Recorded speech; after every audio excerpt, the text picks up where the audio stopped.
First Trades, presented by BSC, Investors Protection Fund.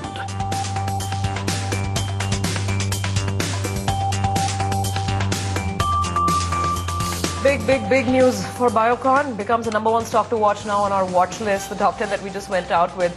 This is important. Oral insulin has been the one biggest kicker for the stock, and the market's been waiting for clarity on this. And now to get a foreign tie-up with Bristol-Myers in marketing it and taking it forward, the market would be taking this very positively. We don't have too many details of how this will entirely play out, if there is any kind of a money consideration that the company is getting, or if it's just a marketing alliance, option agreement with Bristol-Myers for insulin drug. That's what we have. Further develop IN105. Now that's the molecule that Biocon has been looking at bringing to market for a long time now. And it seems from the face of it that it's a pretty positive development. The stock, just to point out, I mean, a lot of people obviously say things get priced in much ahead of others, much ahead of announcements in the market. A 19% rally. Biocon, of course, came out with decent numbers, but in November, this month itself, we've seen a big move on the stock. There you go. And if you see a one-year chart, then it's a pretty sharp curve. The kind of up move we've seen in the last 15 odd days, not bad for Biocon at all. Let's get a one year going as well. There you go.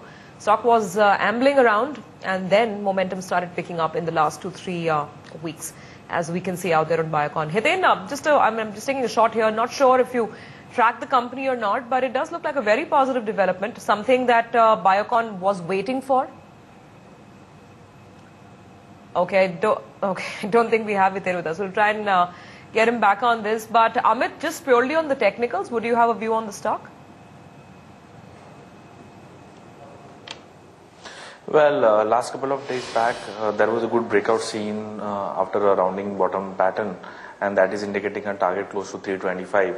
However, if you look into the momentum indicators, they are indicating an overbought positions in the short term, but the way breakouts has been sustaining above the 285 and thereafter 300 levels, it's clearly indicating there is a renewed buying interest which is emerging one at higher levels. So I would be watching out for levels of 325. If that gets taken out on a closing basis, I wouldn't be surprised to see levels of 350 plus. So in the short term, it's a buy on dip, and the stop loss for the long position is placed at 300 levels.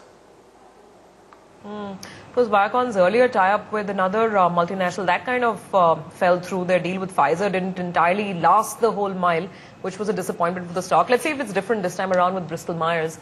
This is oral insulin, one of the biggest products the company has been banking on for bringing to the market, and then of course being the biggest trigger for the stock. Still trying to get some more clarity on this.